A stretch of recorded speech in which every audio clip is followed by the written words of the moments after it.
നമസ്കാരം. ശ്രീ സ്റ്റാലിൻ ദേവൻ. ഇന്ന് ഇന്ത്യയിലെങ്ങും ചർച്ച ചെയ്യപ്പെടുന്ന ഒരു വിഷയമാണല്ലോ വഖഫ് ബോർഡ്, വഖഫ് ആക്ട് എന്നിവ.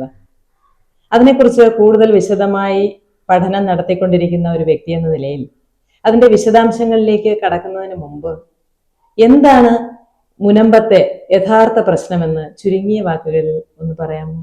മുനമ്പത്ത് മാത്രമല്ല, ഇന്ത്യയുടെ പല ഭാഗത്തും ഇപ്പോൾ ഒരു വഖഫ് ഭീകരത തന്നെ നിലനിൽക്കുകയാണ്. അതെന്താണെന്ന് വെച്ച് കഴിഞ്ഞാൽ, ഇപ്പം നമ്മൾ വർഷങ്ങളായിട്ട് കരമൊക്കെ അടച്ച് താമസിക്കുന്ന ഒരു വസ്തുവിൽ നമ്മൾ പോലും അറിയാതെ ഈ വഖഫ് ബോർഡ് എന്ന് പറയുന്ന ഒരു സംവിധാനത്തിന് നമ്മുടെ വസ്തു അടിച്ചു മാറ്റിക്കൊണ്ട് പോകാൻ പറ്റും. നമ്മൾ പോലും അറിയില്ല എന്നുള്ളതാണ് സത്യം. നമ്മളെന്തെങ്കിലും ഈ വില്ലേജ് ഓഫീസിൽ കരമടയ്ക്കാൻ പോകുമ്പോഴായിരിക്കും നമ്മളെ ധരിപ്പിക്കുന്നത് നിങ്ങളുടെ വസ്തു വഖഫ് ബോർഡ് കൊണ്ടുപോയി എന്ന്. 1995 മുൻപ് ഇങ്ങനെ എന്തെങ്കിലും നടപടികൾ അല്ലെങ്കിൽ വഖഫ് അതിനെ സംബന്ധിച്ച് എന്തെങ്കിലും ഡിസ്പ്യൂട്ടുള്ള പക്ഷം അത് വഖഫ് ബോർഡും ഏത് വ്യക്തിയുടെ വസ്തുവാണോ ക്ലെയിം ചെയ്തത് ആ വ്യക്തിയും ഓരോ കക്ഷികളായി ബഹുമാനപ്പെട്ട സിവിൽ കോടതിയുടെ മുന്നിൽ പോയി അവരുടെ പ്രശ്ന പരിഹാരം നടത്തുമായിരുന്നു.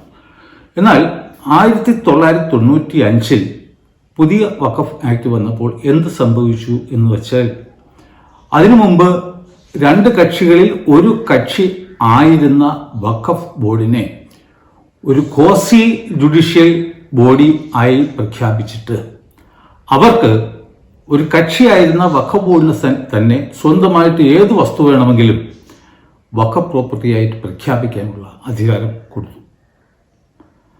അതിൻ്റെ അടിസ്ഥാനത്തിലാണ് അവർ ഇന്നിപ്പോൾ തമിഴ്നാട്ടിലും 6 ഗ്രാമങ്ങൾ ഏറ്റെടുത്തു. മുനമ്പത്ത് വന്നിട്ട് 610 കുടുംബങ്ങളുടെ ഭൂമി ഏറ്റെടുത്തു. താജ്മഹൽ ഏറ്റെടുക്കുന്നു, പാർലമെന്റ് ഹൗസ് ഏറ്റെടുക്കുന്നു. അങ്ങനെ കണ്ണി കണ്ടത് അത്രയും അവർക്ക് വഖഫ് എന്ന് തോന്നുകയൊക്കെ വഖഫാക്കി മാറ്റിക്കൊണ്ടിരിക്കുകയാണ്. അപ്പോൾ ഈ മുനമ്പത്തെ പ്രശ്നം എന്ന് പറയുന്നത് നമ്മളൊക്കെ കുറേ കെട്ടുകഥകളാണ് ഇതുവരെ കേട്ടിരുന്നത്. ഇന്ന് ആദ്യമായിട്ട് ഞാനാണ് അതിൻ്റെ 1950 മുൻപുള്ള യഥാർത്ഥ ചരിത്രം പറയാൻ പോകുന്നത്.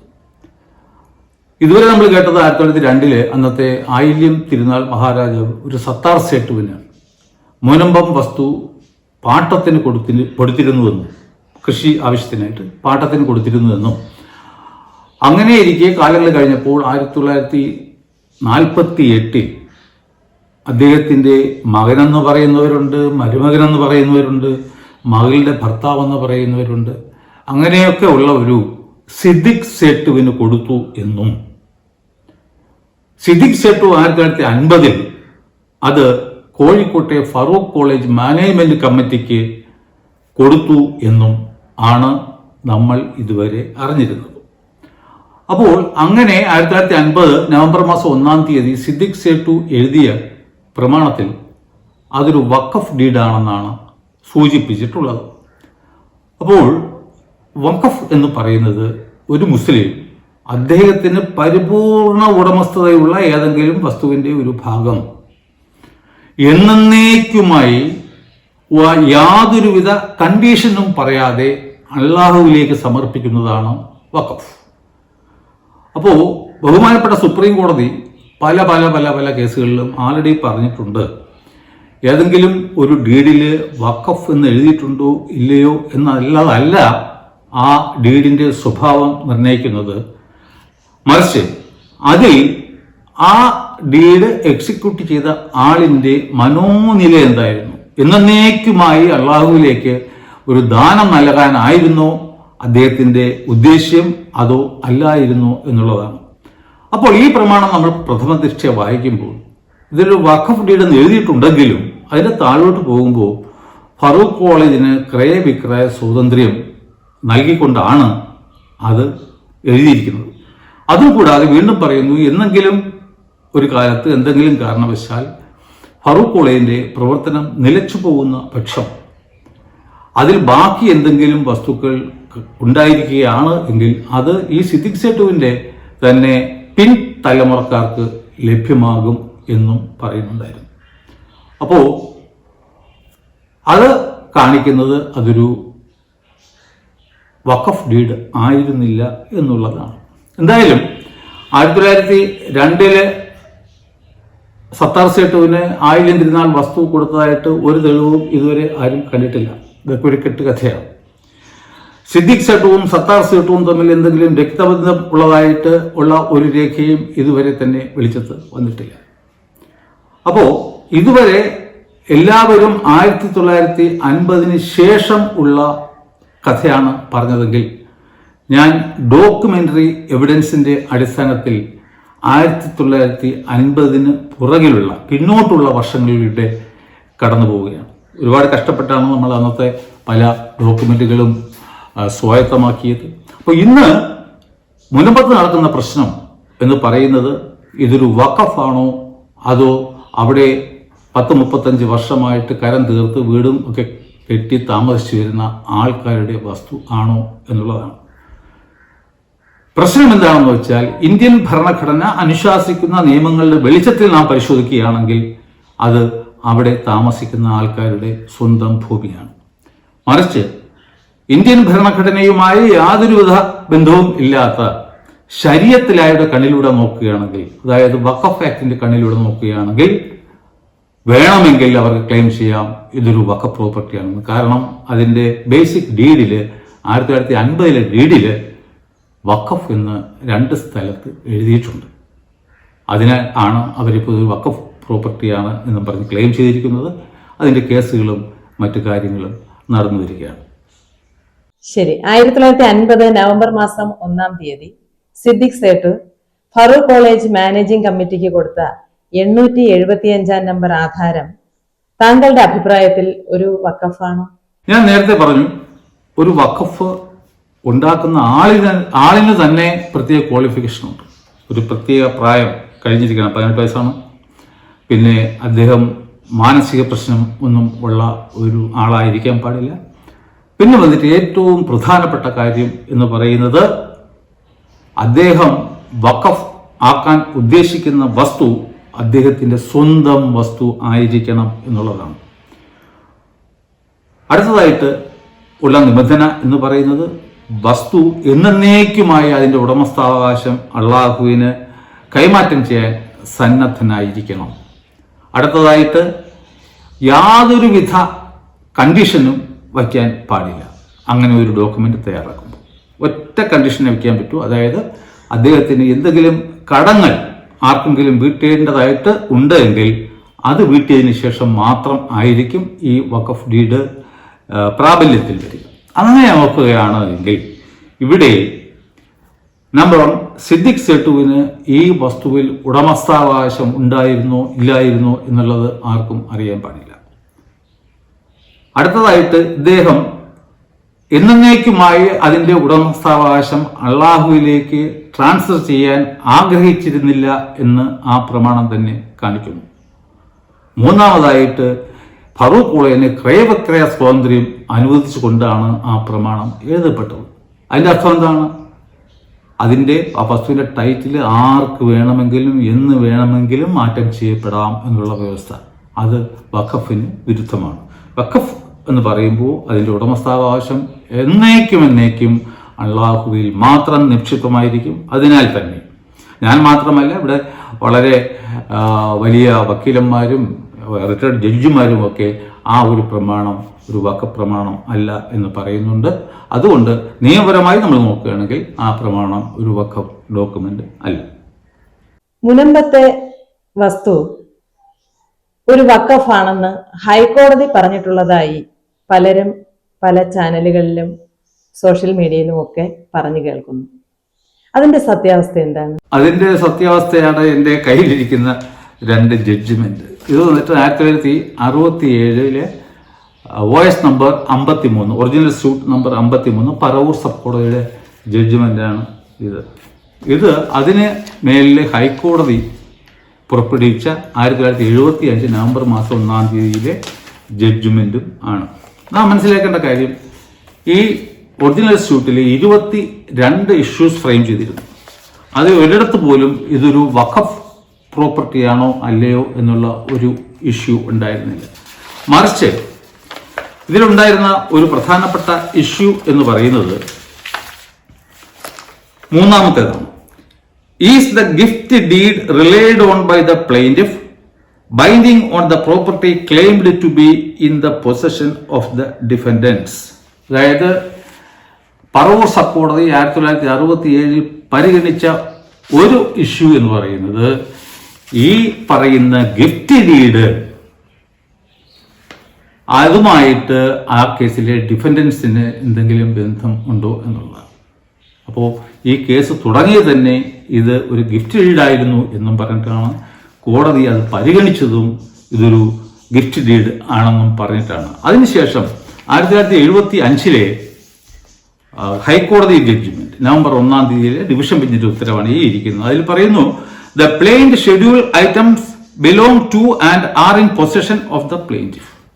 അതായത് ഈ കേസിലെ വാദികളുടെ വാദം തന്നെ ഇത് ഫറൂഖ് കോളേജിന്റെ വസ്തുവായിരുന്നു എന്നും അത് അവരുടെ കൈവശം ആയിരുന്നു എന്നും ആണ്.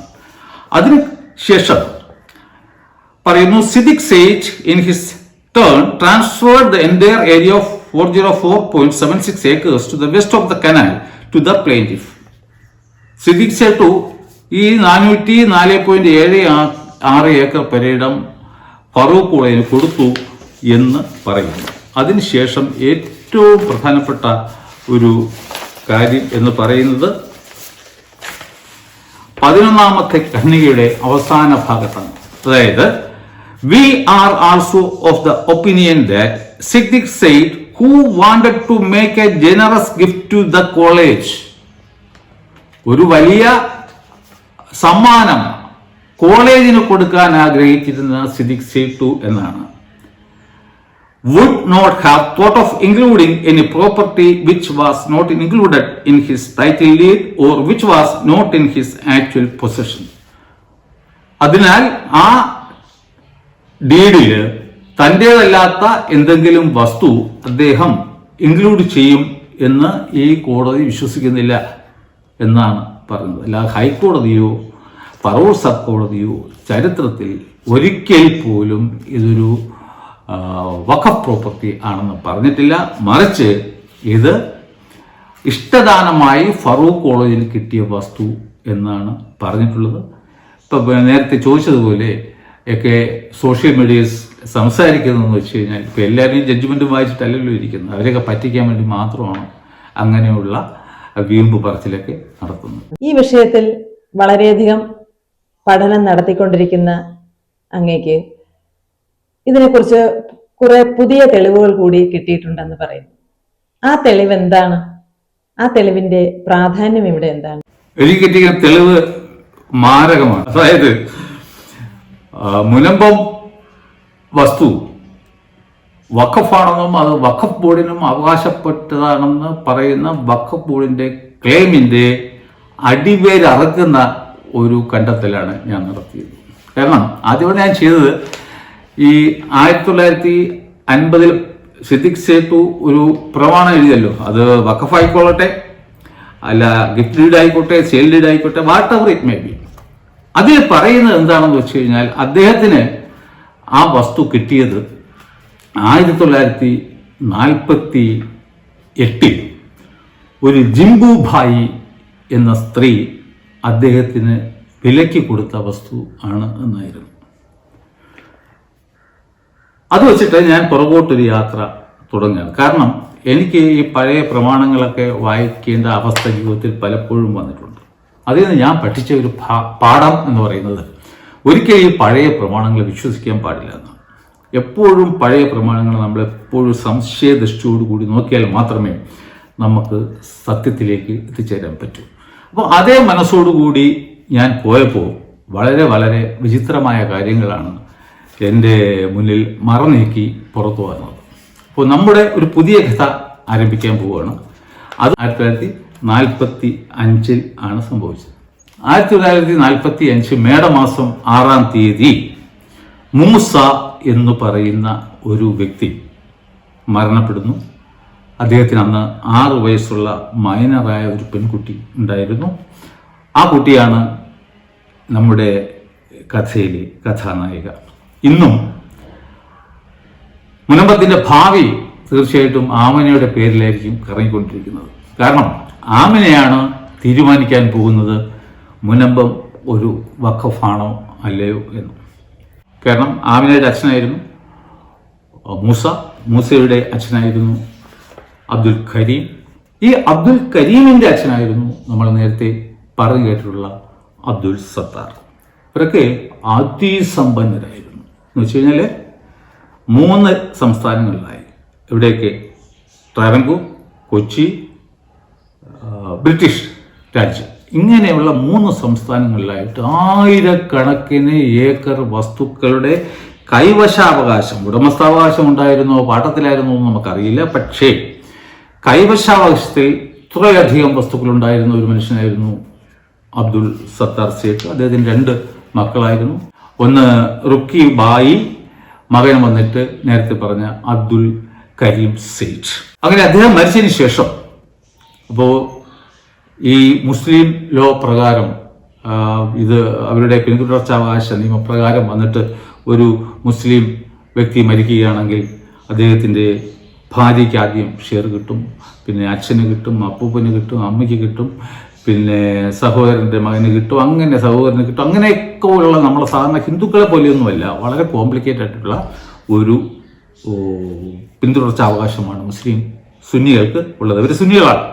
അപ്പോൾ ഇതിൽ ഈ വസ്തുക്കൾ പാർട്ടീഷൻ ചെയ്യാൻ വേണ്ടി, അതായത് ഈ മരിച്ചുപോയ വ്യക്തിയുടെ വസ്തുക്കൾ പാർട്ടീഷൻ ചെയ്യാൻ വേണ്ടി സഹോദരിമാർ തമ്മിൽ അടിയും കേസും വഴക്കും ഒക്കെ ആയി. അങ്ങനെ വന്നപ്പോഴാണ് നമ്മുടെ ഈ പറഞ്ഞ കഥാനായകൻ സിദ്ദിഖ് സേട്ടു അവിടെ പ്രത്യക്ഷപ്പെടുന്നത്. എങ്ങനെ കോടതിയിൽ നിന്നും ഒരു റിസീവറായി അദ്ദേഹത്തെ നിയമിക്കുകയും ഈ മൈനറായ പെൺകുട്ടിയുടെ രക്ഷാകർത്താവായി ലീഗൽ ഗാർഡിയനായിട്ട് അദ്ദേഹത്തെ താൽക്കാലികമായി നിയമിക്കുകയും ചെയ്തു. ശരി. അപ്പൊ നമ്മൾ ഈ കേട്ടതിൽ നിന്നും സിദ്ദിഖ് സേട്ടു ഈ അബ്ദുൽ സത്താർ സേട്ടുമായി യാതൊരു ബന്ധവും ഇല്ലാത്ത ഒരാളാണ് എന്നാണ്? Absolutely no relation. നമ്മൾ ഈ ഡോക്യുമെന്റ് പരിശോധിക്കുമ്പോൾ അങ്ങനെ എന്തെങ്കിലും ബന്ധം ഉള്ളതായിട്ട് ഒരു രേഖകളും ഇല്ല. അദ്ദേഹത്തെ കോടതി ഈ മൈനറായ കുട്ടിയുടെ ഗാർഡിയനായിട്ടും കൂടാതെ ആ ടോട്ടൽ വസ്തുക്കളുടെ റിസീവറായിട്ടും ആണ് നിയമിക്കപ്പെട്ടിരുന്നത്. അപ്പോൾ ആ ഭാഗപത്രം നമ്മൾ നോക്കുകയാണെങ്കിൽ വളരെ വിചിത്രമാണ്. ഈ കുട്ടിക്ക് വേണ്ടി ഒപ്പിട്ടിരിക്കുന്നത് ഈ സിദ്ദിഖ് സേട്ടുവാണ്. 4 സ്ത്രീകൾ, സഹോദരിമാർ എന്ന പേരിൽ 4 സ്ത്രീകൾ അതിൽ പങ്കെടുക്കുന്നുണ്ട്. എന്നാൽ ഭാര്യയുടെ പേരോ ജീവിച്ചിരിപ്പുണ്ടോ മരിച്ചുപോയോ എന്നൊന്നും അതിൽ പറയുന്നില്ല. കൂടാതെ ഈ മരിച്ചുപോയ ആളിന് എന്തൊക്കെയായിരുന്നു, എവിടെയൊക്കെ ആയിരുന്നു പ്രോപ്പർട്ടി എന്ന് പറയുന്നില്ല. 3 സംസ്ഥാനങ്ങളിലായി ഒരുപാട് വസ്തുക്കളുണ്ടെന്ന് പറയുന്നു. അതിനുശേഷം പറയുന്നത് പിന്നെ ഇതിൽ ഒരു സിസ്റ്റർക്ക് ആൾറെഡി ഒരു ഭാഗം കിട്ടി, അവർ കൊണ്ടുപോയി. ഭാഗപത്രം നടക്കാതെ എങ്ങനെയാണ് ഈ ഒരാൾക്ക് മാത്രം അവകാശം സിദ്ധിക്കുന്നത്? That is also not possible. പിന്നെ വന്നിട്ട് ഈ 4 സ്ത്രീകളും അതിൽ ഏജന്റുകളെ വച്ചിട്ടാണ് ഒപ്പിട്ടിരിക്കുന്നത്. കൂടാതെ ഈ കുട്ടിക്ക് എന്താണ് കൊടുക്കുന്നത്, എവിടെയാണ് കൊടുക്കുന്നത് എന്നതിനെക്കുറിച്ച് ഒരു പരാമർശം പോലുമില്ല. അപ്പോൾ ഈ അതിൽ ഉണ്ടായിരുന്ന വസ്തുക്കൾ എല്ലാം എയും ബിയും പട്ടികയായിട്ട് ഒരു ജിംബു ഭായിയും ഒരു ഫാത്തിമ ഭായിയും തമ്മിൽ പാർട്ടിഷൻ ചെയ്തെടുത്തിരിക്കുകയാണ്. അപ്പോൾ ബാക്കി എന്താണ്? ഈ കുട്ടിയെ ആരും മൈൻഡ് ചെയ്തില്ലേ? ആ കുട്ടി ഇന്ന് ജീവിച്ചിരിപ്പുണ്ടെങ്കിൽ ഏകദേശം 84 വയസ്സോ മിക്കവാറും ജീവിച്ചിരിക്കാൻ ചാൻസ് ഉണ്ടെന്നാണ് എനിക്ക് തോന്നുന്നത്.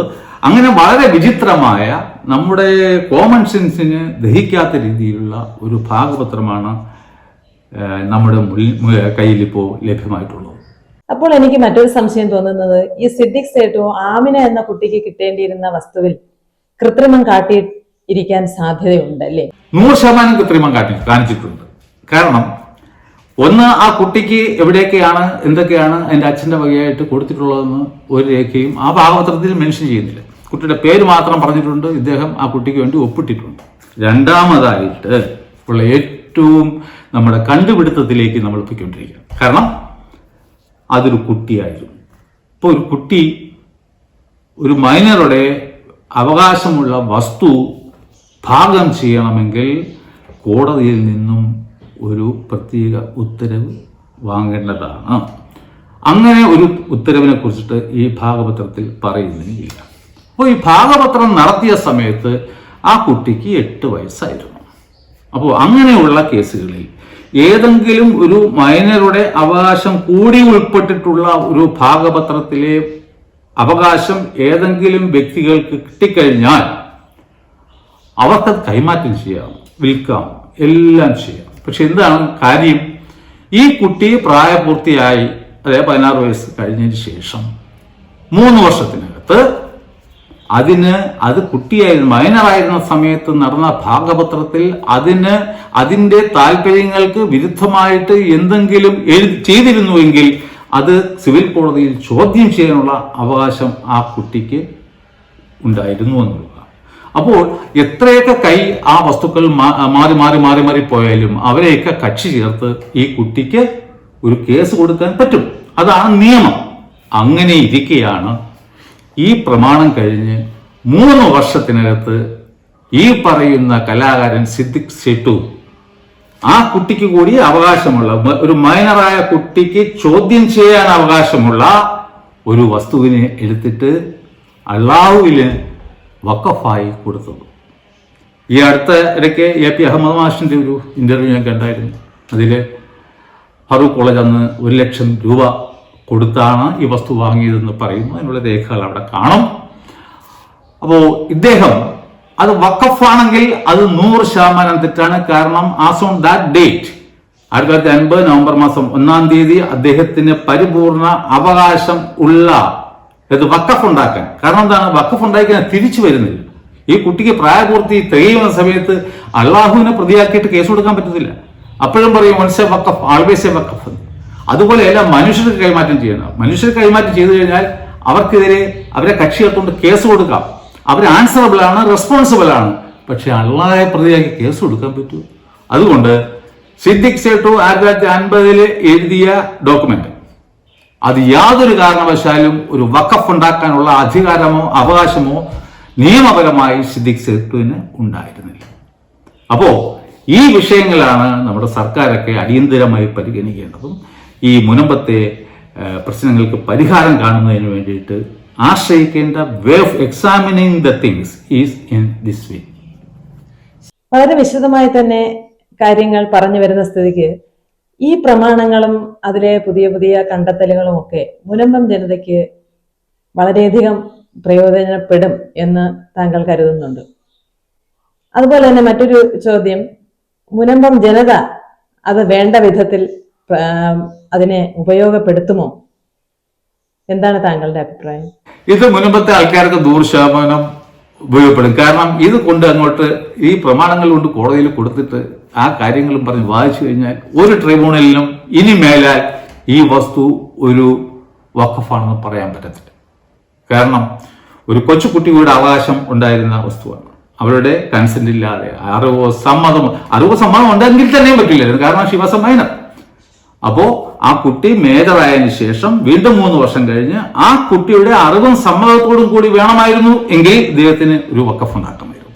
അല്ലാത്തടത്തോളം കാലം ഈ പ്രോപ്പർട്ടി ഒരു വഖഫാണെന്ന് ഇനി വഖഫ് ബോർഡിന് പോലും പറയാൻ സാധ്യമല്ല. അവരുടെ എല്ലാവരുടെയും വായ മൂടിക്കെട്ടുന്ന ഒരു കണ്ടെത്തലാണ് ഇത്. ഇത് 100% മുനമ്പംകാരെ സഹായിക്കും. പക്ഷേ എനിക്കൊരു കാര്യം പറയാനുള്ളത്, അവര് നിയമപരമായ മാർഗത്തിൽ കൂടി യാത്ര ചെയ്യുന്നതിനും പകരം അവർ ഈ പബ്ലിക് സപ്പോർട്ടും പബ്ലിക് ഇൻട്രസ്റ്റും പിന്നെ ഈ ഇഷ്യൂവിനെ രാഷ്ട്രീയവൽക്കരിക്കാനും ഒക്കെയാണ് കൂടുതൽ താല്പര്യം കാണിക്കുന്നതെന്നാണ് എൻ്റെ അനുഭവത്തിൽ നിന്ന് എനിക്ക് മനസ്സിലായിട്ടുള്ളത്. കാരണം ഞാൻ 4 മാസമായിട്ട് അവർ അടിയന്തരമായി ചെയ്യേണ്ട ഒരു കാര്യം ഞാൻ പറഞ്ഞിരുന്നു. അവർ ട്രിബ്യൂണലിൽ പോയിട്ട് എത്രയും പെട്ടെന്ന് ഒരു അപ്പീൽ കൊടുക്കുന്നു. അത് ഇതുവരെ അവർ ശരിയാക്കിയിട്ടില്ല. പക്ഷേ അതുകൊണ്ട് ഈ ഡോക്യുമെന്റ് ഇതൊക്കെ നമ്മൾ കേട്ടു പറഞ്ഞ് നമ്മളെ തലേനെ അടിയിൽ വച്ചുകൊണ്ട് ഇരുന്നാൽ മുനമ്പംകാർക്ക് ആ ഒരു ഉപയോഗം ഉണ്ടാവില്ല. അതുകൊണ്ട് അവർക്ക് വേണമെന്നുണ്ടെങ്കിൽ ഞാൻ ഇനി അങ്ങനെ പറയും. കാരണം ഞാൻ ഒരുപാട് 4 മാസമായിട്ട് റിക്വസ്റ്റ് ചെയ്യുകയാണ്. പക്ഷെ അവർ പുല്ല് വിലയെ കൊടുത്തിട്ടുള്ളൂ. അതുകൊണ്ട് ഞാൻ അവരോട് പറയുന്നത്, നിങ്ങൾക്ക് വേണമെങ്കിൽ മാത്രം ഈ ഡോക്യുമെന്റുകൾ അടിയന്തരമായിട്ട് ട്രിബ്യൂണലിൽ ആ കേസിൽ കക്ഷിയാണ് പ്രൊഡ്യൂസ് ചെയ്യുക. ഈ രീതിക്കുള്ള വാദം ചെയ്യുക. ഡീറ്റെയിൽസ് എന്തെങ്കിലും വേണമെന്നുണ്ടെങ്കിൽ നിങ്ങളെ വക്കീലിനോട് പറഞ്ഞ് എന്നോട് ബന്ധപ്പെടാൻ പറഞ്ഞു കഴിഞ്ഞാൽ I will be always at his disposal. എന്നെ അറിയാനുള്ള എല്ലാ കാര്യങ്ങളും പറഞ്ഞു കൊടുക്കാൻ ഞാൻ തയ്യാറാണ്. അതുകൊണ്ട് ഉണരാൻ സമയമായി. പന്തം കൊളുത്തു, നിരാഹാരം കിടക്കൂ, സമരം ചെയ്യൂ, ഇതൊക്കെ ചെയ്യണം. പക്ഷേ ആദ്യം ചെയ്യേണ്ടത് നിങ്ങൾ വഖഫ് ട്രിബ്യൂണലിൽ പോയിട്ട് അപ്പീൽ കൊടുക്കുക എന്നുള്ളതാണ്. ഇല്ലാത്ത പക്ഷം വലിയ വില കൊടുക്കേണ്ടി വരും എന്നുള്ളതിന് യാതൊരു സംശയമില്ല. ഓക്കെ, ഇത്രയും നേരം സംസാരിച്ചതിൽ നിന്നും വളരെ വിശദമായി ഇതിന്റെ കാര്യങ്ങൾ വളരെ ചുരുങ്ങിയ സമയത്തിനുള്ളിൽ താങ്കൾ സംസാരിച്ചു കഴിഞ്ഞു. അവസാനമായി ഒരു ചോദ്യം കൂടി. മുനമ്പം ജനതയോടും വഖഫ് ബോർഡിനോടും സർക്കാരിനോടും രാമചന്ദ്രൻ നായർ കമ്മീഷനോടും താങ്കൾക്ക് താങ്കളുടെ വിലയേറിയ വാക്കുകളിൽ എന്തൊക്കെയാണ് പറയാനുള്ളത്? അതിനു മുമ്പ് കഴിഞ്ഞ ചോദ്യത്തിനുള്ള മറുപടിയിലെ ഒരു കാര്യം ഞാൻ വിട്ടുപോയി. അതായത് 2010 നവംബർ മാസം 23 ബഹുമാനപ്പെട്ട സുപ്രീം കോടതി ഒരു വിധി പുറപ്പെടുവിക്കുകയുണ്ടായി. അതിൻ്റെ അധ്യക്ഷൻ വന്നിട്ട് ജസ്റ്റിസ് കഡ്ജു ആയിരുന്നു. ആ case board of Waqf west Bengal versus Anis Fatma Begum and another എന്നുള്ള കേസായിരുന്നു. സിവിൽ അപ്പീൽ നമ്പർ 5297 ആയിരുന്നു.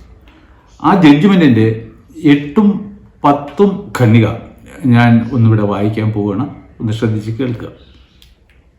It was submitted by Dr. Rajiv Dhawan, learned senior counsel appearing for the appellant, that only the Waqf Tribunal has jurisdiction in the matter under the Waqf Act 1995 and hence the suit filed in the High Court was without jurisdiction. We agree. അതായത് 1995 വഖഫ് act പ്രകാരം വഖഫുമായി ബന്ധപ്പെട്ട ഏത് വിഷയം ഉണ്ടെങ്കിലും അത് ആദ്യം ഉന്നയിക്കേണ്ടത് വഖഫ് ട്രിബ്യൂണലിന് മുന്നിലാണ് എന്ന് അസന്നിഗ്ധമായി പ്രഖ്യാപിച്ചിരിക്കുന്നു.